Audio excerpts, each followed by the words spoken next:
Hello guys, welcome back to my channel. I hope आप सभी अच्छे होंगे। आज मैं आपके लेके आ रखी हूँ एमए पॉलिटिकल साइंस के कुछ इम्पोर्टेंट क्वेश्चन, जिसमें आपका क्वेश्चन है लोक प्रशासन की विभिन्न पद्धतियों का वर्णन कीजिए। तो इसमें हम पढ़ेंगे लोक प्रशासन की अध्ययन पद्धतियाँ और उसके उपागम।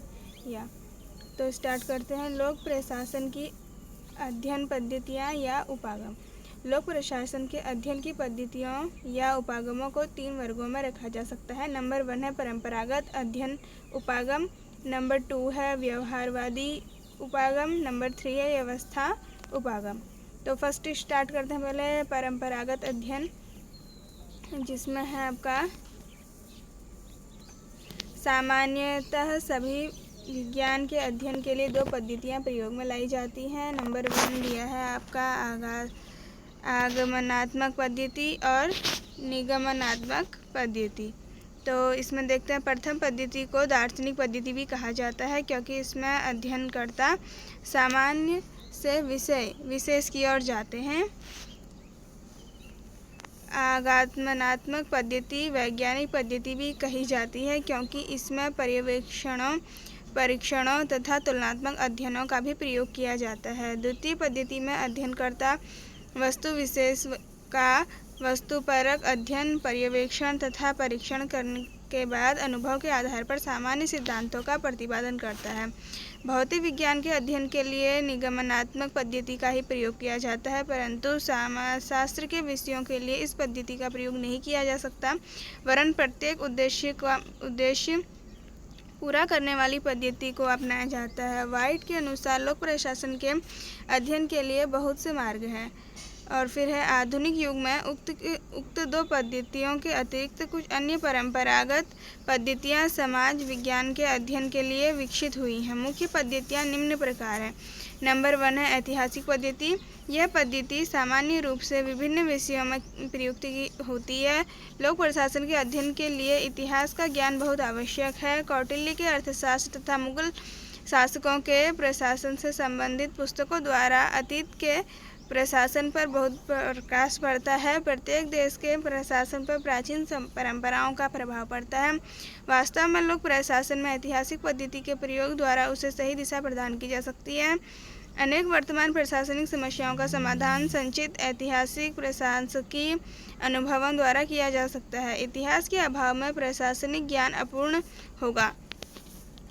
सेकंड है राजनीतिक पद्धति।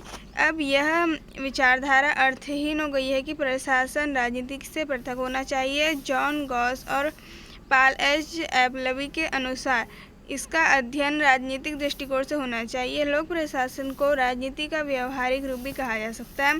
सामान्य नीति निर्धारण और उसके क्रियान्वयन की क्रिया को पृथक नहीं किया जा सकता। लोक प्रशासन को स्वशासन की आवश्यकताओं की पूर्ति के लिए राजनीति से अलग नहीं किया जा सकता। थर्ड है कानून पद्धति। मैकमोहन के अनुसार कानून पद्धति ने औपचारिक संरचना, संवैधानिक तथा प्रशासकीय दोनों पर ही बल दिया है। इस पद्धति का प्रयोग लोक प्रशासन के संबंध में फ्रांस, जर्मनी तथा बेल्जियम में हुआ। कानून के 2 भाग होते हैं। नंबर 1 है संवैधानिक कानून तथा प्रशासनिक कानून। प्रशासनिक कानून का संबंध राज्य, स्थानीय सरकारों, सार्वजनिक निगमों और सरकार के विभिन्न विभागों के संगठन और कर्तव्यों की विवेचना से है।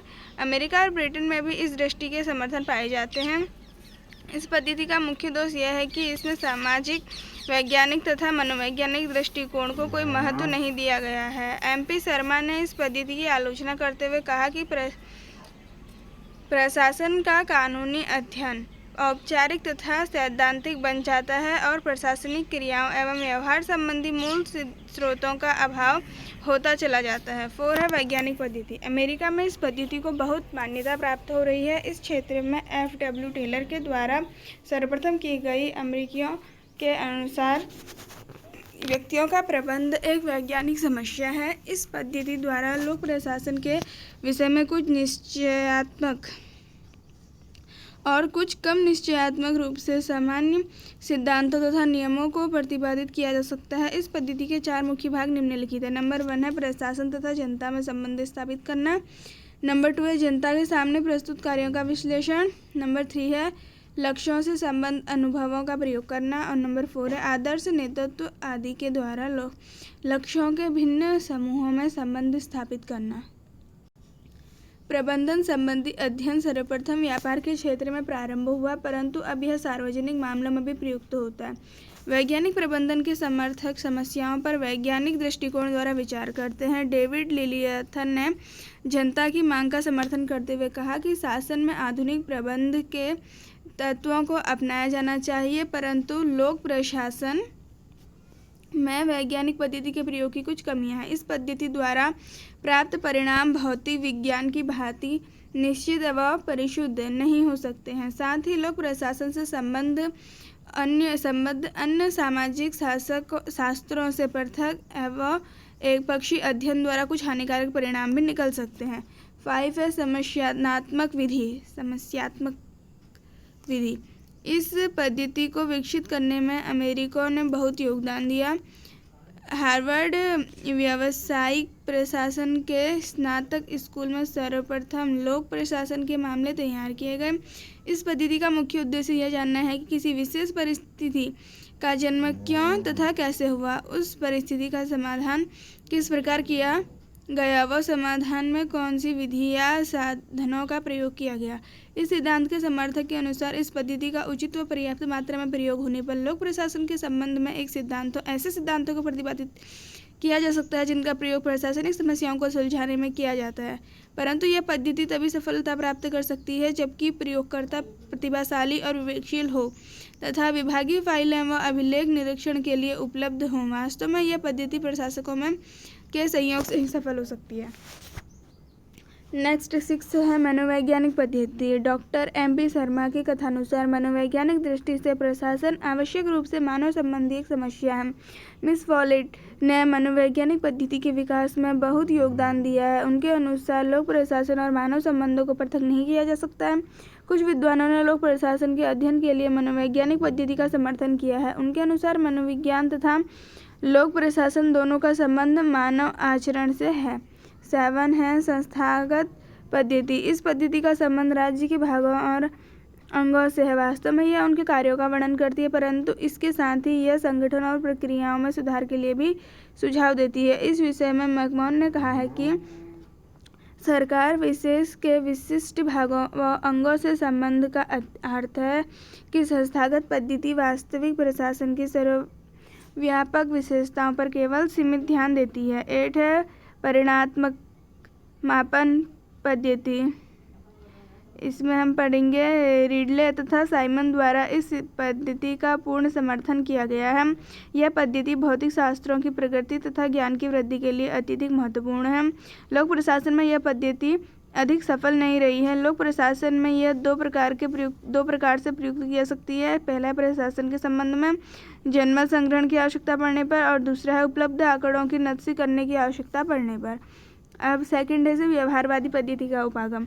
लोक प्रशासन के अध्ययन में व्यवहारवादी उपागम का प्रयोग Simon, Wiener, Sayers, Heady, Stokes, Riggs आदि विद्वानों ने किया है। ये विद्वान लोक प्रशासन में व्यक्तिगत और सामूहिक प्रशासन तथा मानवीय व्यवहार के अध्ययन पर बल देते हैं। स्मिथबर्ग के अनुसार लोक प्रशासन के व्यवहारवादी उपागम की निम्न विशेषताएं हैं। नंबर 1 है इसमें, यह उपागम व्यक्ति तथा प्रशासनिक संरचना में उनके व्यवहारों तथा संबंधों पर बल देता है। सेकंड है, इसके अनुसार प्रशासनिक संगठन का अध्ययन एवं सामाजिक प्रणाली के रूप में किया जाना चाहिए। थर्ड है, यह उपागम संप्रभुता के सिद्धांत के स्थान पर औचित्यता के सिद्धांत पर बल देती है। 4 है, यह संचार के साधनों में औपचारिक साधनों का अध्ययन करता है। अब पढ़ेंगे व्यवहारवादी उपागम के अनुसार लोक प्रशासन का अध्ययन निम्न पद्धतियों द्वारा किया जाना चाहिए। नंबर 1 है मनोवैज्ञानिक पद्धति। नंबर 2 है जीवनव्रत पद्धति। नंबर 3 है सांख्यिकी परिणाम पद्धति तथा नंबर 4 है पारिस्थितिकी पद्धति। व्यवहारवादी उपागम की कुछ सीमाएं हैं, इसलिए इसकी आलोचना की गई है। आलोचकों का मत है कि इस पद्धति के मूल्य तटस्थ नहीं है। सेकंड है, यह एक अवैज्ञानिक पद्धति है। अब थर्ड आता है इसमें व्यवस्था पद्धति या फिर उपागम। व्यवस्था अंतः संबद्ध भागों का संकलन है जो आगतों को ग्रहण करता है, उन पर संगठित या योजनाबद्ध तरीके से कार्य करता है, तत्पश्चात निर्गत प्रस्तुत करता है। व्यवस्था उपागम के अनुसार संगठन का निर्माण किसी उद्देश्य की पूर्ति के लिए किया जाता है। संगठन में प्रत्येक अंग का कार्य पृथक पृथक होता है, किंतु उनके कार्यों का मूल्यांकन समग्र दृष्टि से किया जाता है। संगठन के सभी अंग अन्योन्याश्रित तथा गतिशील होते हैं। प्रशासक संगठन में आगत तथा निर्गत में संबंधनात्मक गति होती है, जिससे प्रशासकीय व्यवस्था संचालित होती है। चेस्टर बर्नार्ड ने व्यवस्था उपागम को विशेष महत्व दिया है। अब है इसमें निष्कर्ष। उपरोक्त विवेचन से स्पष्ट है कि लोक प्रशासन के अध्ययन के लिए अनेक पद्धतियां तथा उपागम उपयोगी है, लेकिन वास्तविकता यह है कि सभी पद्धतियां परस्पर एक दूसरे से संबंधित हैं और परस्पर एक दूसरे की पूरक है। अतः सभी पद्धतियों में उपागमों का समन्वयन करके लोक प्रशासन का अध्ययन करना अधिक उपयोगी सिद्ध होता है। यह सिद्ध होगा। आई होप आपको वीडियो पसंद आई होगी। वीडियो पसंद आएगी तो लाइक करना, चैनल पर नहीं है तो सब्सक्राइब करना। मिलते हैं ऐसी किसी अगली वीडियो के साथ।